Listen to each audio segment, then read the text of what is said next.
Hello. I'm Robert J. Sawyer, and this is Supernatural Investigator. This week, we begin a two-part investigation of Toronto author and journalist Joe Fisher and his disturbing encounter with channeling.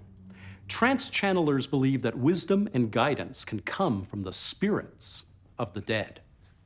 Our supernatural investigator is documentary filmmaker Doug Williams, for whom Joe Fisher's mysterious death raises many questions. His intention to report on what he thought was simply a lucrative New Age hoax was eventually replaced by a fervent desire to prove its basis in reality. Whom do these spirits of the dead belong to? Is channeling a dangerous hoax? If so, a hoax perpetrated by whom? Doug Williams asks, what killed Joe Fisher? On this week's Supernatural Investigator.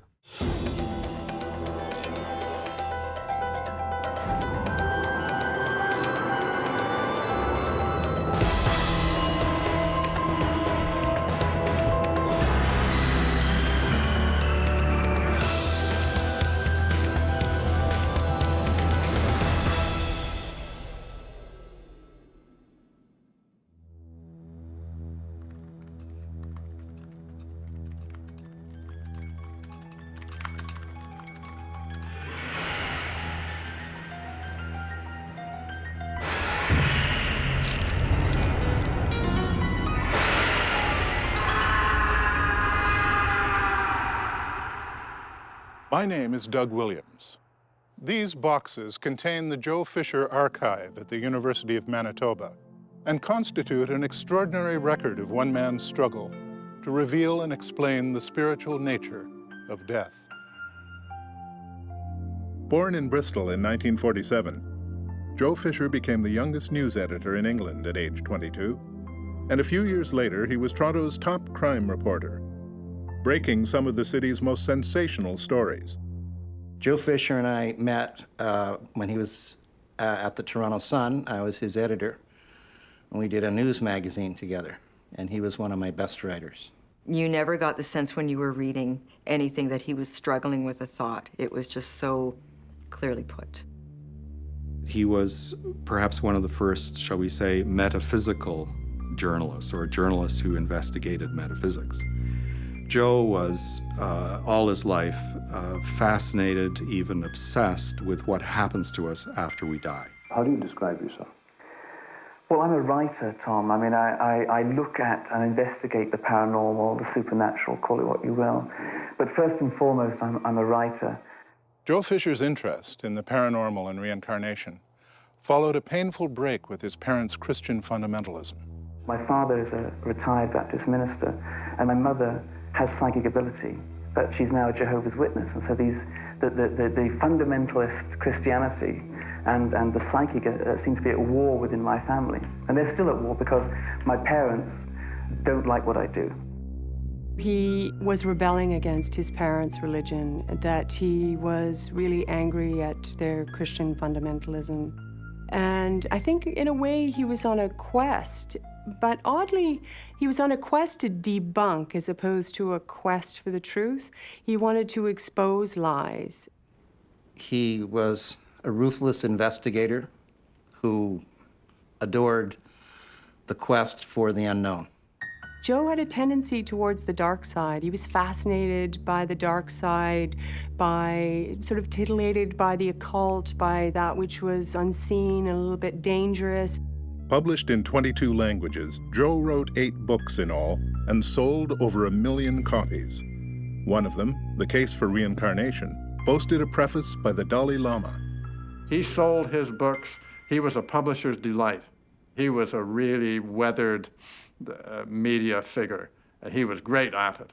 Great. He was really entertaining.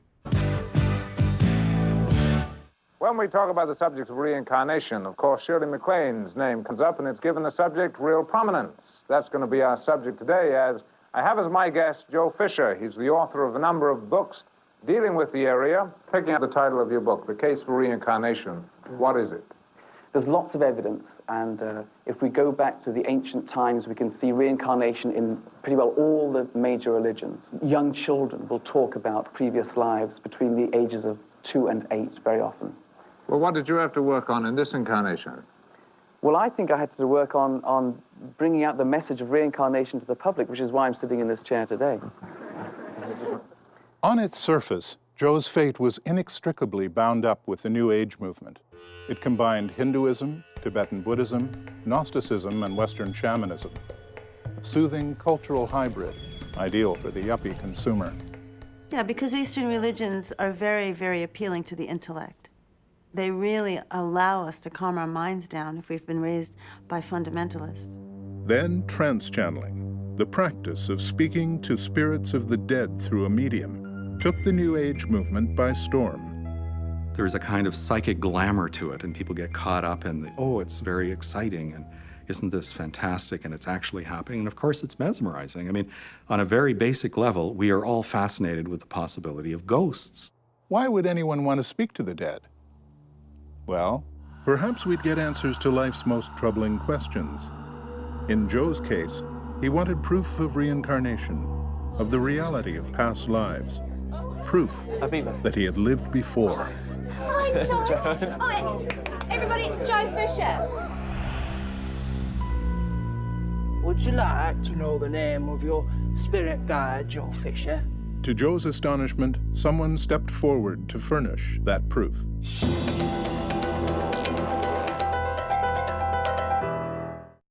Joe Fisher spent much of his professional life encountering forces from which most people instinctively flee. Joe decided, okay, he's going to investigate channeling. He was always a very good newspaper reporter, and so he doesn't just write, he investigates. He gets a call from an Australian woman in Toronto, and she was a medium. She calls him up and says, well, you know, come over and see us. I'm a channeler. And so she was channeling people, meaning she goes into a trance as a medium. She is Aviva Newman, a pseudonym. Aviva kindly agreed to be interviewed about Joe if her identity is concealed. I was a facilitator. I used to go to sleep every Friday night so that the people who came could talk to their guides. She can be surrounded by 20 or 30 people, and she can produce a guide for each person who's speaking to her with a different voice, often with a different language, with a different personality. You know what I mean? You just got to go within yourself and find those answers. All of a sudden, she changed the voice, the intonation, the everything that would come through would be somewhat different. It would almost be like her face was out of putty or something, because it would almost flow and change, or there was maybe an imprint of another face over hers. But I would be watching this and I would go, my God, you know, what is happening here? It was really startling to be part of that. And I didn't think the greatest actor who's ever lived could ever duplicate that. I mean, just on memory alone, it would have been remarkable for her to remember all this and keep track and never slip up, and she wouldn't slip up at all. Anything that went on happened while I was asleep. I had no way of stopping it because I didn't know it was happening. I didn't know what was going on. And she tells you you've got a spirit guide called Philippa, who's Greek, right? That's right, yes.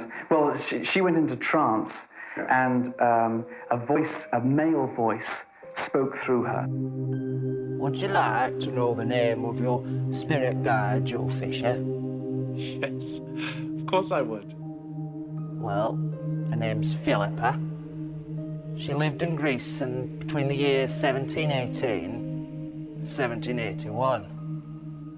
She was a Greek peasant girl and worked in the fields. You, Joseph, were a soldier, a Greek soldier, and fought against the Turks. You and Philippa became lovers. Oh, your love spanned over 17 incarnations. She's now in the position to be your spirit guide. She's looking after you from the non-material realm. You understand me, Sonny? Now, I didn't know what to think of this at first. I may be an investigative reporter, but she was able, as the guides are always able to do, would go right to your most vulnerable point. It's as if he had something in his mind that he saw her as the perfect woman, or the perfect woman for him. As his body would move back and forth and quiver, and his eyes would light up like it was a pinball machine. I think that was part of Joe's character, that he was seduced by that. He really was seduced by Philippa. He managed to fall in love with a spirit who's non-physical, you know? Now that's irrational. And it's even more irrational than a long-distance relationship, which is about as irrational as a relationship can get. No, he fell in love with a woman he met through a psychic channeler. Now, all lovers sometimes have communication problems. But imagine being in love with a ghost you can talk to only through a medium. Yet, in this life, Joe was far from desperate for female company. Young, intelligent, charming, and successful, he was attractive to many women on the earth plane. Joe was definitely a ladies' man. There was something very childlike about Joe and vulnerable, and that was also part of his charm and the reason why women liked him, I think. I think the women in his life, I think they taught him a lot, and he listened. He was interesting, his writing was interesting, he was very professional, he had his, kind of spiritual quest. So there was lots that was compelling about Joe. The truth is that Joe was looking for something ordinary earth girls couldn't give him. I like the idea that I have a non-physical guardian looking over me, as many people do. You were right to believe. There's a great tradition of non-physical guardianship in all parts of the earth, going back to Socrates and before. The guardian angel in the Roman Catholic tradition is, after all, a guide, really. I went to a trance channeling session once. Despite my skepticism, the experience was undeniably powerful. But the prerequisite is belief, or a willingness to believe. My experience of journalists who begin investigating the paranormal is that very quickly they cross over the line between investigator into protagonists and propagandists for it. And I wonder if you feel that you've crossed that line yourself.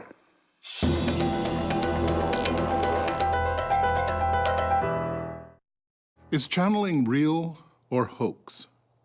Did Joe really communicate with spirits of the dead? It seems to me not beyond the bound of possibility at all for someone who has a creative kind of mind to people a room with all kinds of imaginary spirits and give them names and characters and personalities which would suit the person who's receiving. Yeah, but to speak in different languages. I mean, this woman, this medium, Aviva, my guide was supposedly Greek, and I said to my guide, speaking through the medium, If you lived in the 18th century, as you said you did, I would like to hear your Greek. All right, Joseph, as you wish. Aviva's tongue was able to pronounce some kind of strange dialect, which Joe taped. I took the tape of this supposed Greek to Dr. George Thaniel, who's a professor of modern languages at the University of Toronto and a native-born Greek himself. And I said, George, what do you make of this? And he came back to me 2 weeks later and said, this in part is a native-born Greek speaking. So even though this entity was able to speak this language, which is called xenoglossia, and the language was verified as being an older type of Greek, certainly something very important was happening. All I can say is that was a pretty daunting proof. And so that was one of the things that Joe was touting, was that he had this tape. Philippa, through Aviva, asked me to endeavor to make communication with her on a daily basis. And so what I would do, I would go to my study every morning and hoist my legs up onto the oak desk and concentrate on making mind-to-mind communication with her. That was my hope.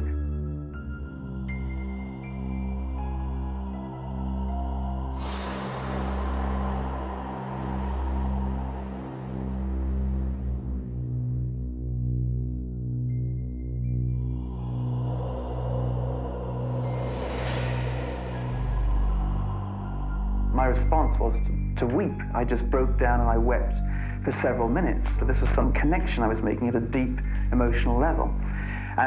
But again, the investigative reporter was saying, well, you can't trust this. You may be weeping, but what does that really mean? Maybe you're just too vulnerable to these things. But I went back to Aviva's house the following Friday, and my plan was not to say anything. And when Aviva went into trance, Philippa came rushing through her and said, we have made contact. Yes? Now, I didn't go in there saying, hey, everybody, guess what happened? I'd made this wonderful contact. I didn't say a thing.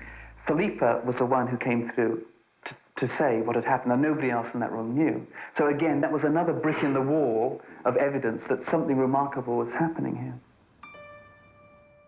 I don't think Philippa was a writerly conceit for Joe, not at all. I think he took it very seriously, and I think he was very much enamored with her. And I asked him point blank if he had fallen in love with her when he first told me the story. And he said, who wouldn't fall in love with this ethereal, divine being who understood everything about you, accepted everything about you, and could read your thoughts? Philippa became part of Joe's life. He now communed daily with his spirit guide. He credits Philippa with helping him write his book, Life Between Life. As public champion of channeling and reincarnation, Joe faced mounting hostility in the media. On CBC Television's primetime Crossfire, Joe gets a grilling that will change the course of his life.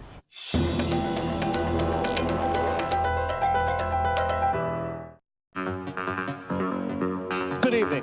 I'm Ron Collister, and this is Crossfire. Tonight, Beyond the Grave, we'll tackle the ultimate question: is there life after death? I found this video in the archive. I think it marked a turning point in Joe's life. What you call evidence is some person telling you, oh, yes, I've lived before. No, it's yes, not. I've been this. Yes, no, I've it's been not. that. It's clinical psychologists doing years and years of work. Clinical psychologists are always right? This is based on Dr. Joel Witten's work. This man is a psychiatrist, Let me answer right? your question. But how good are the facts? He has taken 30 people back. 30 people? 30 disturbed people? Would you let me finish? That's a lousy sample. He has taken I think that they're fantasizing under hypnosis and agreeing with Will you it. let me finish? Will you let me finish? There are many people who go under hypnosis because they've got acute problems. They want to be healed, and conventional doctors can't This help being them. used, this mixing of faith and very dubious science being used to sell books, sway people, medically treat them, that is astounding. The ethics of doing this suck. I remember now Joe actually telling me about the Crossfire program and his experiences, that he'd had a strip torn off him. He said, I'm going to have to defend this. I have to see the research through. And I think that's part of what pushed Joe to the nth degree. He really wanted to find proof that reincarnation existed and be able to prove it. Joe, as a journalist and as an investigative reporter, was actively trying to trace these guides back in their previous earthly incarnations. If I ever thought anything about Joe in a critical way, I thought he was blind. And I thought he was purposely blind. Like he chose what he wanted to see, and he decided to just see that. One of the guides claimed to be a World War II bomber pilot, and I thought that he would be the most easily traced. The name he gave for himself as the bomber pilot was William Alfred Scott, Flying Officer William Alfred Scott. I thought, wonderful. The squadron he gave was 99 Squadron Bomber Command. He gave the motto of the squadron. He described the insignia, a leaping puma on the badge of 99 Squadron. He gave it the names of his commanding officers, the airfields he flew out of during World War II, the Wellington bomber that he used to fly. So you had some hard data. Yeah, I thought, this is wonderful. My journalistic instincts told me that this was the only thing I had to go on. Other people in the channeling group just took it on face value. They didn't bother to fly all the way to Greece and to London to research all these things. But Joe really needed to know. He really did believe in reincarnation. And he was a bit of a hero amongst the Buddhists and the New Age people and the sort of alternative culture people that I knew at that time, because in many ways he was ahead of his time. Fueled by belief, Joe decides to write the groundbreaking investigation that will link reincarnation, channeling, and the spirit world. Its driving force is his love for Philippa Gavrilos. He will find proof that bomber captain William Alfred Scott and Philippa Gavrilos lived historically verifiable lives. His quest will take him to England and then Greece. His reputation, his career, perhaps his very identity will depend on the outcome. But Joe was about to have his world and his beliefs turned upside down. Every spiritual tradition in the New Age says, get off your ass, strive spiritually yourself to become conscious on higher levels, but don't go luring spooks into the dark of your seance living room and try to get them to talk to you, because down that road lies very bad things. After immersing himself in channeling, Joe Fisher's life is forever changed. When he claims he can speak with the dead, his credibility is called into question. The media, as well as his own sense of journalistic integrity, force him to realize that he must submit his beliefs to the harsh demands of proof. And so, Joe Fisher's search takes him to places and to people unknown. See the terrifying conclusion of what killed Joe Fisher next week on Supernatural Investigator. I'm Robert J. Sawyer. Thank you for joining us. Hello. I'm Robert J. Sawyer, and this is Supernatural Investigator. Last week, documentary filmmaker Doug Williams investigated the bizarre life and death of Joe Fisher. The Toronto journalist and author had immersed himself in the beliefs and practices of trance channeling, but his strange obsession didn't stop with speaking to the dead.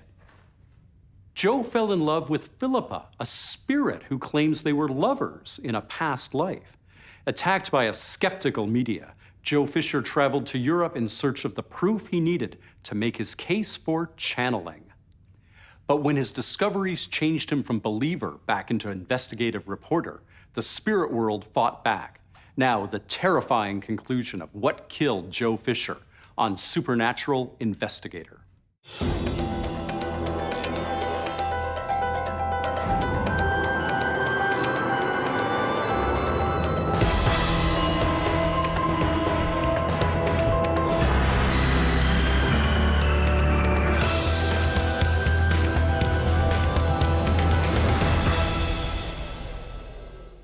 During an investigation of trans-channeling, spirit guides, and reincarnation, crime reporter, author, journalist Joe Fisher turns from skeptic to believer in seeking advice and guidance from spirits of the dead. Joe set aside his journalistic objectivity and became a zealous defender of channeling, a believer in reincarnation and communication with channeled spirit guides. Well, what did you have to work on in this incarnation? Well, I think I had to work on bringing out the message of reincarnation to the public, which is why I'm sitting in this chair today. Sure. He was perhaps one of the first, shall we say, metaphysical journalists, or a journalist who investigated metaphysics. He was certainly the most famous New Age writer in this country, and one of the really well-known ones anywhere. Outside the media glare, Joe's life was filled with channeling and his growing obsession with Philippa Gavrilos, a channeled spirit who claimed that she and Joe had been lovers in Greece 200 years ago. So there's a glint that you come to recognize, and it's the glint of delusion in the eyes of the devotee, and he had it.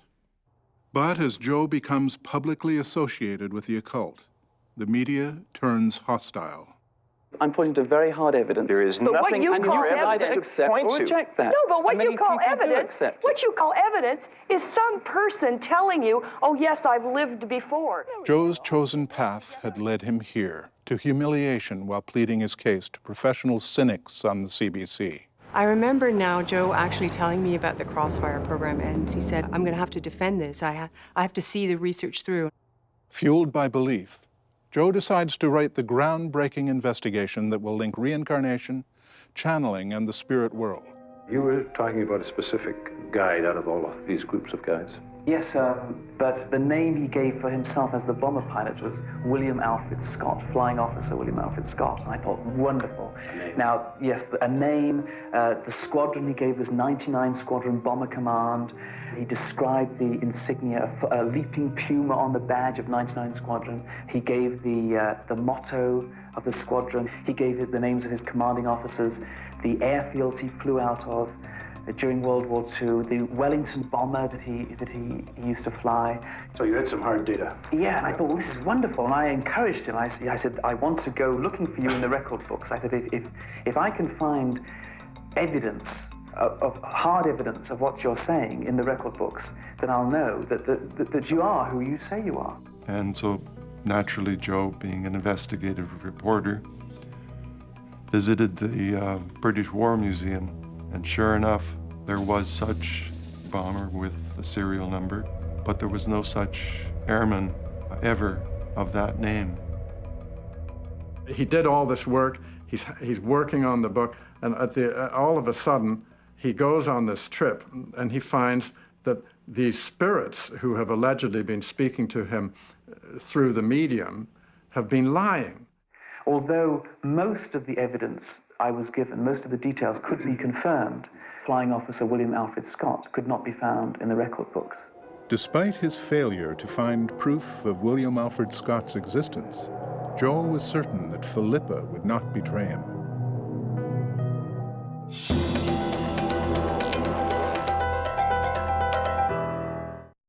Following the failure of his England search, Joe traveled to eastern Greece, hoping to find the village of Theros, where Philippa had said they lived.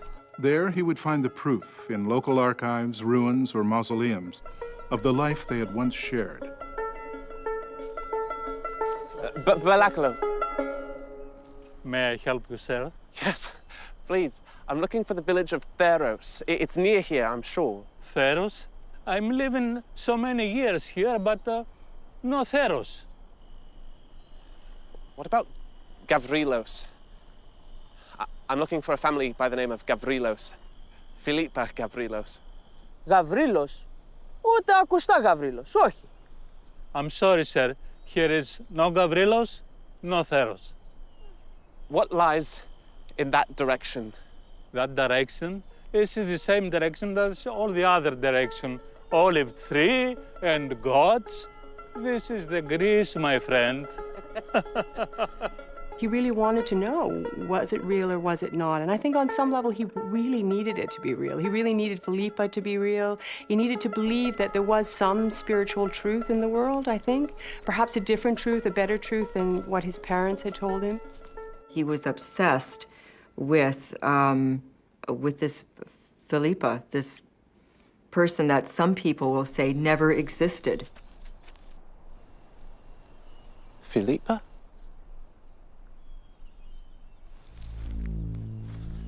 Philippa Gavrilos?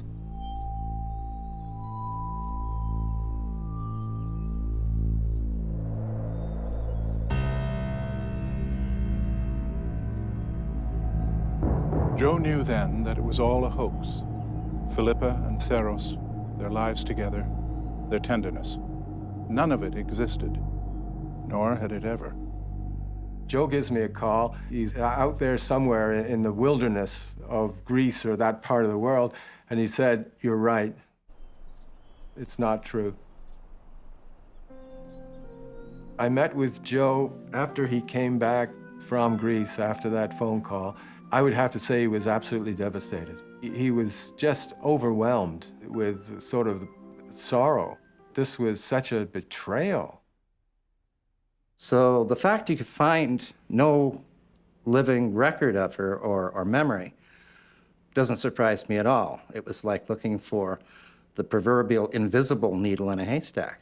There was no way that he would ever prove her existence, despite his best efforts. Joe's angry at Philippa, but he writes now that he's also afraid of the spirits. On Sunday, September 13th, 1987, he visited Aviva for a special session, determined to confront Philippa. We spent a long time discussing this past life information. It wasn't just as if I dashed off in a hurry. I came here many times to double-check your stories, and almost nothing Philippa said is true. There is no record of Theros, no Gavrilos family. Does Philippa have something to say about this? If the value of that love and truth we've had between us is to be squandered because you cannot find the town of Theros, what basis is your life being lived on? The point of all my research was to confirm what I felt inside. You cannot prove the existence of the guides, for we are not among you. Then why do you bother telling us about reincarnation? You ask. Have you noticed that people do not like to have their fantasies smashed? He got really nasty. He was angry at me, he was angry at everybody, and I was not willing to play to his anger. But when somebody stands in front of my car and bangs on the hood and says, "Don't you drive away from me!" I think this person's lost it. And I never saw him again after that, actually. If you go after enlightenment, there are 4 things that can happen to you. 1, you can become enlightened. 2, you can go insane. 3, you can turn into a monster. 4, you can commit suicide. What, for channeling, does that say to you? I mean, what do you think of the enterprise? I think it's to be avoided, and it's potentially dangerous. What are they channeling? You know, are they channeling your unconscious or something out there that's separate from you? Are we all one? Are we all separate? I mean, what is it? Who knows?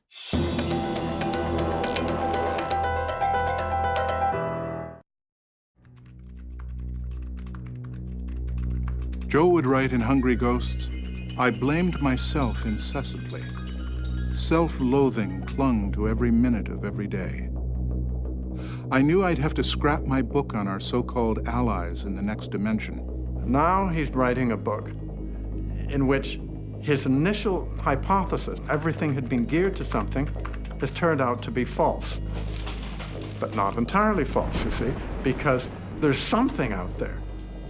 I think he was frightened enough and stressed enough in the whole process of writing the book that it really unhinged him for a while.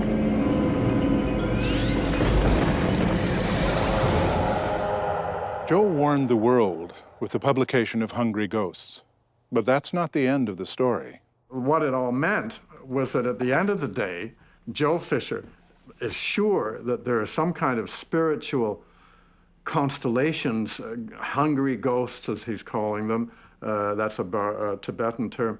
He's sure that there are these myriad spirits out there, but they're not benign. They're not like guardian angels that save you from walking across against the red light or something. These are, in fact, people who are kind of slavering to get into your existence. I think that Joe contacted a group of lowlifes who waited for their chance to see if they could push him at every stage just a little further towards that cliff. In 1991, the year after the publication of Hungry Ghosts, Joe married a Toronto dress designer.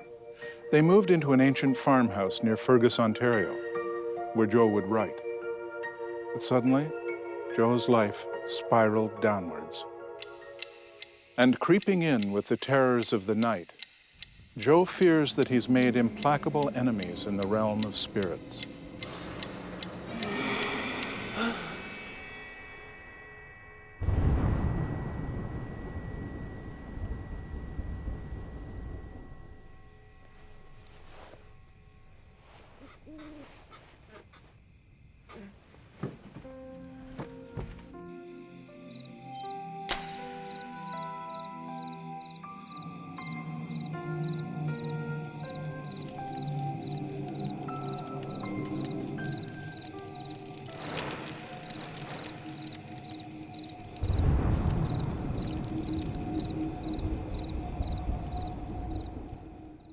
In 2000, Paraview Press reissued Hungry Ghosts as The Siren Call of Hungry Ghosts.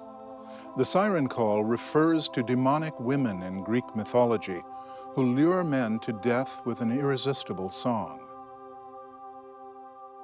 He would talk about his demons, but not in maybe a sense that everybody has their own kind of demons or their own things to kind of work out issues or whatever.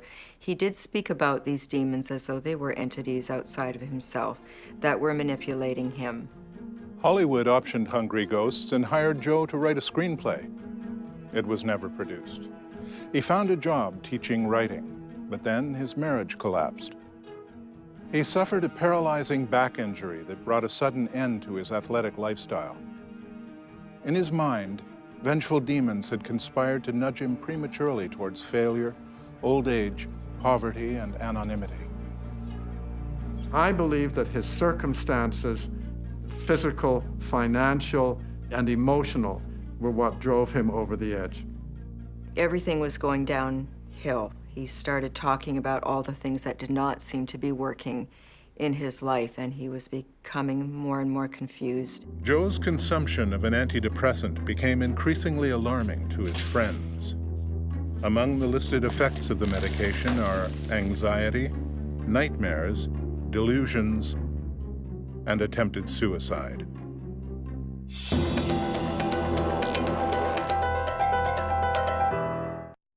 So, what killed Joe Fisher?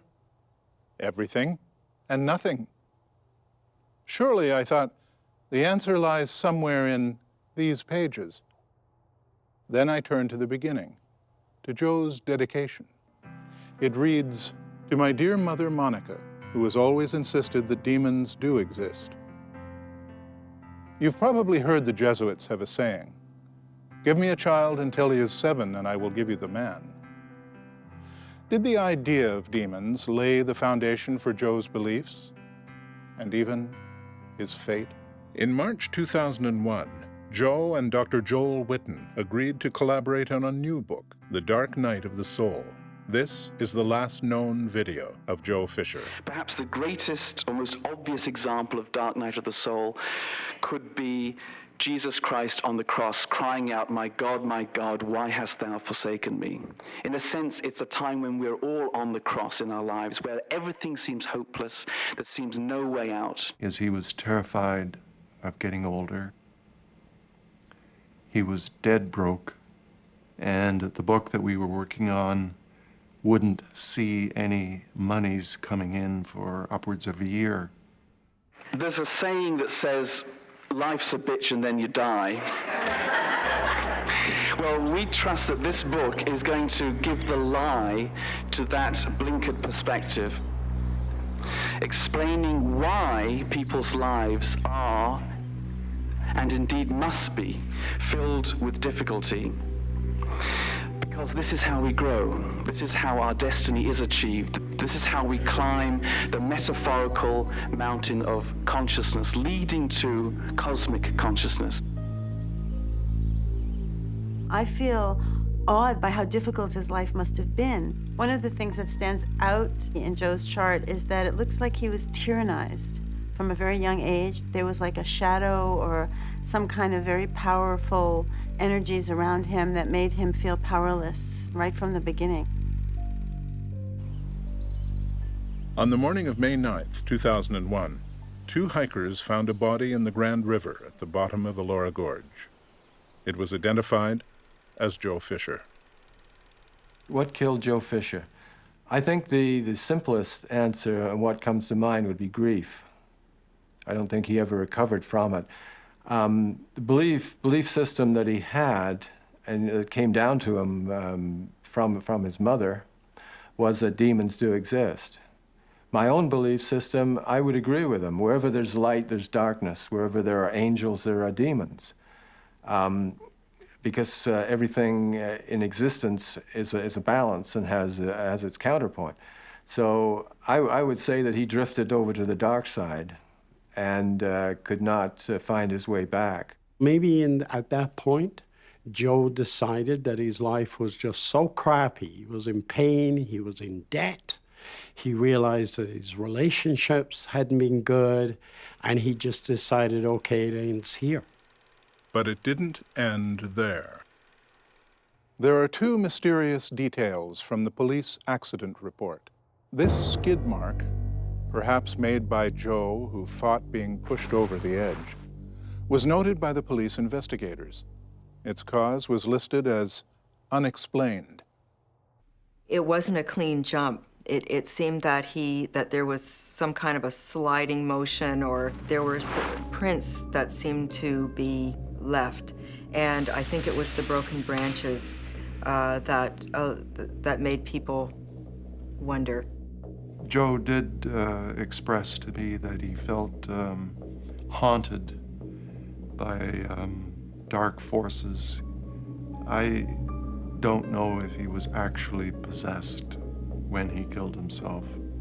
I mean, how would you prove that? but he did speak of being haunted. At the end of Hungry Ghosts, Joe wrote of his experience with Philippa and channeling. I am simply grateful to have survived my confrontation with the liars and deceivers of the spirit world. Only when the struggle was far advanced did I finally comprehend the meager state of my resources, as well as the might and swiftness of the unseen enemy.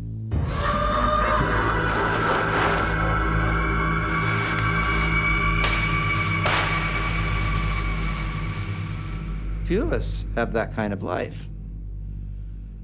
Few of us branch into other worlds that have not been fully explored. So his untimely suicide really shook us to our cores. And we're still looking for an explanation 10 years later. I miss him, you know.